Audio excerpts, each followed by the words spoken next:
Let's make it payasam. Hello, അപ്പം ഇന്ന് നമുക്കൊരു അടപ്പായസം ഉണ്ടാക്കിയാലോ? ഓണത്തിന് വാങ്ങിയ അടയാണ് കേട്ടോ. ഇത്രയും നാളായിട്ട് പാവ അവിടെ എന്നെ ആരെങ്കിലും എടുക്കുമോന്ന് ഇങ്ങനെ ചോദിച്ചിരിക്കുമായിരുന്നു കേട്ടോ. എന്നാൽ പിന്നെ നമുക്ക് അതിനൊരു പായസം ആക്കിയാലോ? അപ്പം ആദ്യം തന്നെ പാത്രത്തിൽ നെയ്യ് ഒഴിച്ച് വേവിച്ച് വെച്ച അട ഇട്ട് കൊടുത്തു കേട്ടോ. അട വേവിച്ച് ഊറ്റിയെടുക്കണം. ഇതെനിക്കറിയില്ലായിരുന്നു, എൻ്റെ അമ്മയാട്ടോ പറഞ്ഞിരുന്നത്. അങ്ങനെ ഊറ്റിയെടുത്ത അട നന്നായിട്ട് നമ്മുടെ ഗീയിലിട്ട് ഫ്രൈ അല്ല, ജസ്റ്റ് ഒന്ന് വഴറ്റിയിട്ട് അതിലേക്ക് ശർക്കര പാനി ഒഴിച്ചു. ശർക്കര പാനി ഞാൻ അരിച്ച് ക്ലീൻ ചെയ്ത് വെച്ചിരിക്കുന്നതാണ് കേട്ടോ. അതൊഴിച്ച് കുറേ നേരം വഴറ്റി കൊടുത്തു. ഇതിങ്ങനെ കട്ടയായിട്ട് ആ പാനിയെല്ലാം പിടിച്ച് വരണം, അതാണ് അതിൻ്റെ ഒരു പരുവം എന്ന് ഞാൻ കേട്ടിട്ടുണ്ട്.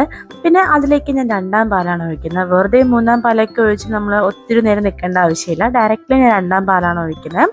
രണ്ടാം പാലൊഴിച്ച് ഒന്ന് കുറുക്കി അതിൽ കുറച്ച് നെയ്യൊക്കെ ഒഴിച്ച്, നെയ്യൊക്കെ ഡിപ്പെൻസ് ആണ് കേട്ടോ, നിങ്ങൾക്ക് ആവശ്യമുണ്ടെങ്കിൽ മാത്രം ഒഴിച്ചാൽ മതി. നന്നായിട്ട് കുറുക്കി എടുത്തിട്ട് ഞാൻ ഒന്നാം പാൽ ഒഴിക്കും. ഇത്ര സ്പീഡായിട്ട് പോകുന്ന വേറൊന്നും കൊണ്ടല്ല, ആകെ ഇത്ര സെക്കൻഡ്സ് ആണല്ലോ നമുക്ക് ഷോർട്സിനുള്ളത്. അങ്ങനെ നമ്മുടെ അടിപൊളി പായസം റെഡിയാണ്. ഇതിൽ ഞാൻ ഏലക്ക ഇടാൻ മറന്നുപോയി. പിന്നെ നമ്മുടെ അണ്ടിപ്പരിപ്പ് മുന്തിരിങ്ങയൊന്നും എനിക്ക് ഇഷ്ടമല്ല, അതുകൊണ്ട് ഞാൻ ഇട്ടിട്ടില്ല. പിന്നെ എനിക്ക് നമ്മുടെ ഈ കടിക്കുന്ന നമ്മുടെ ഈ തേങ്ങാക്കൊത്തുണ്ടല്ലോ, അതെനിക്ക് ഭയങ്കര ഇഷ്ടമാണ് കേട്ടോ. അപ്പം ഞാൻ കുറേ തേങ്ങാക്കൊത്ത് അരിഞ്ഞിട്ട് അതിലേക്ക് ഇട്ടിട്ടുണ്ട്.